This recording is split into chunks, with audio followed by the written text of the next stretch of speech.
So sagutin natin tong tanong na to about sa boundary hulog na naman, no? So ang tanong dito sa atin ng ating kapitbahay sa kalsada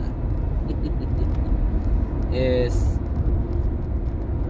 kung boundary hulog, magkano daw ba dapat ang cash out? Meron daw bang minimum? Meron bang minimum sa cash out? Yan ang una natin sagutin. No, sa cash out po, pag boundary hulog, guys, unang-una, sabihin ko muna sa inyo bakit nagpapa-cash out ang operator. Ang operator nagpapa-cash out kasi security nila yan. Ibibigay nila sa sasakyan nila, sa'yo na yan titira, no?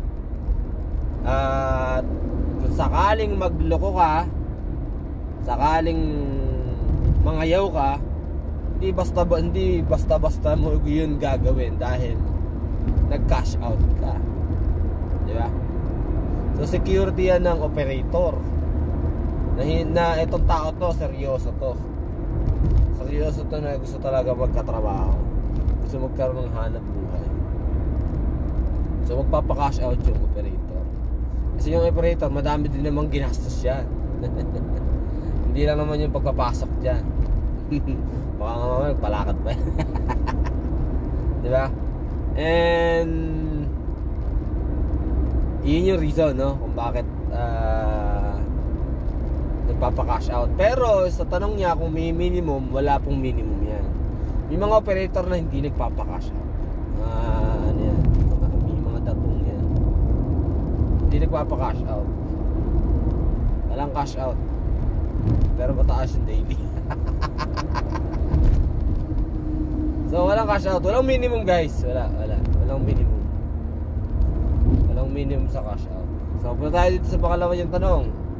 What if maaksidente, mabangga, no, 1 to 2 months bago magawa yung sasakyan?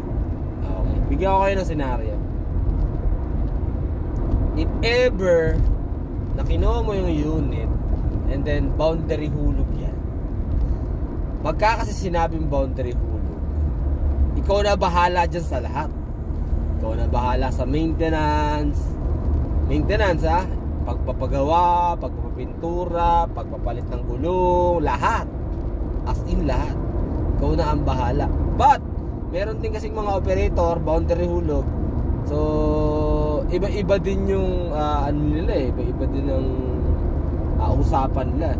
Merong operator akong narinig, nagpapa-boundary hulog siya, pero pagdating sa insurance, siya na bahala. Oh, diba? Sana all.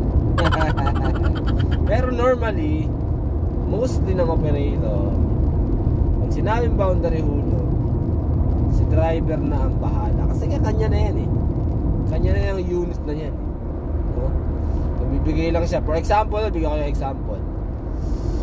Ang kalakaran ngayon sa mga bagong unit 2023, 2022 to 2024 na unit is 1,000 to 1,100 sa boundary system, no?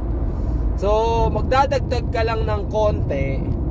Kung 1,100 yung boundary mo, magdadagdag ka lang ng, let's say sa sedan to magdadagdag ka lang ng 300 pesos daily, magiging sayo na yung unit. Di ba ang sarap?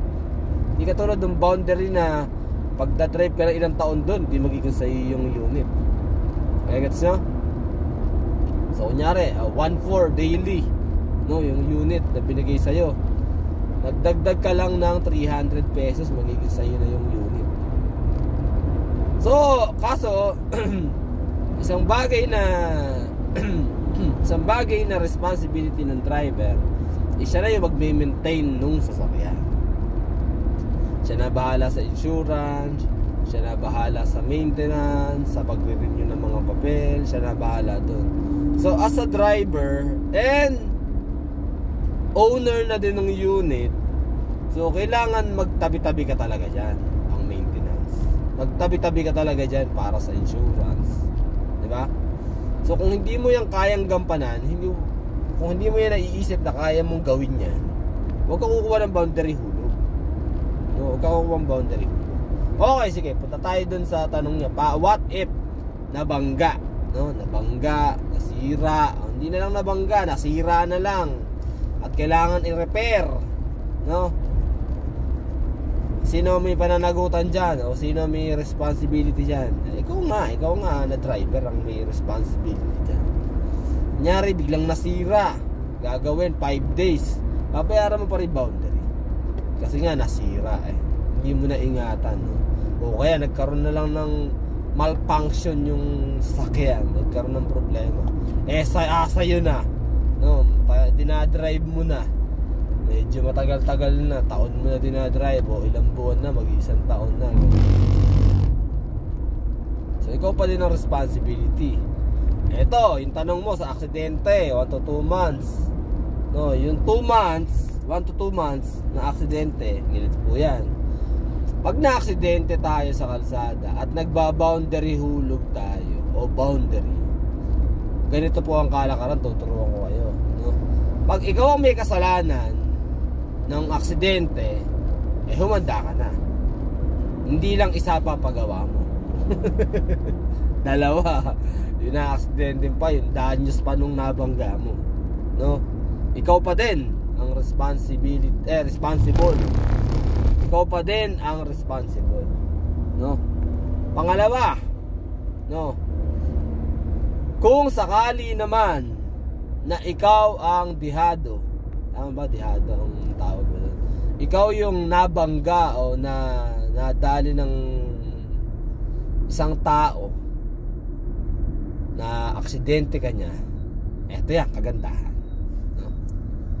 Dahil ginagamit mo yan panghanap buhay, pwede mong i-insist doon na bayaran niya sa'yo yung pang boundary mo daily.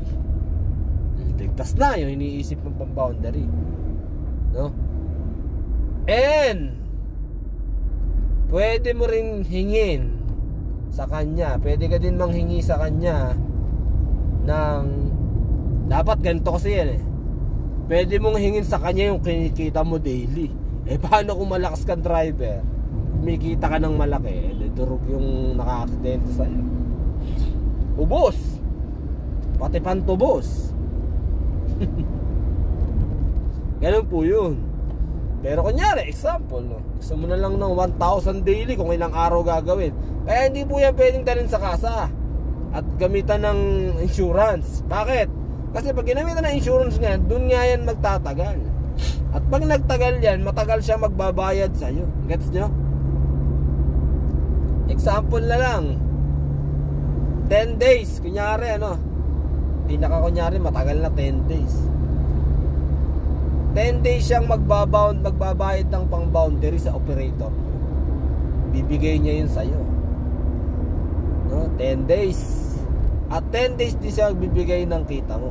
Kunyari, sinabi mo 1,000 daily, 10,000 kaagad yun. So pag dinaan yan sa kasa at sinabi na sa insurance, ipasok sa insurance, ay malaking problema yan. Kahit tanong nyo pa sa pulis, no? Ako kasi na aksidente na ako, nadali ko ng isang elk truck, no? So ilang araw na wala sa akin sa sasakyan, binayaran niya yung boundary, pati yung kita ko. Yung driver ko, ganun din, nadali ng jeep naman, ganun din sabi ko sa kanya, ikaw responsible dyan sa kotse na yun, so ikaw ang dapat makipag-usap dyan. So kung kailangan mo ng tulong ko sa operator, sige, tulungan kita. Pero ang number 1 na responsible talaga dyan is ikaw na driver, no? So yun yung sagot ko dyan sa tanong ni Kuya about sa boundary hulog. The driver is the responsible person for the unit. So today is Friday at ngayon lang makakabiyahe sa buong linggo, ngayon at bukas. So eto na, nasa NLEX na ako. Sana ay makarami tayong huling isda sa araw na to. Siyempre hindi tayo papayag na maliit ang kikitain natin ngayong araw na to, dahil unang-una marami tayong bayarin. Pangalawa, ngayon lang tayo nakaano. Dahil nga naglipat kami ng bahay. Marami akong inasikaso, inayos, nilinis, naligpit, pinagawa.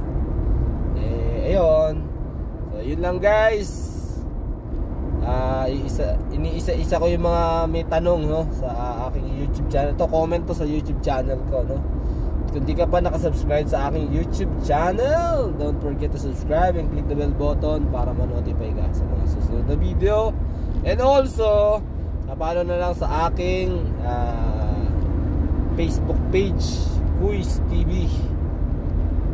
At pwede kayo mag-message sa akin pag meron kayong mga katanungan or mag-comment sa aking mga videos. Please share para maraming makaalam at makakita. And kung nagustuhan mo tong video na to, pwede mo naman sabihin sa kaibigan mo na paki-follow mo naman to. Salamat.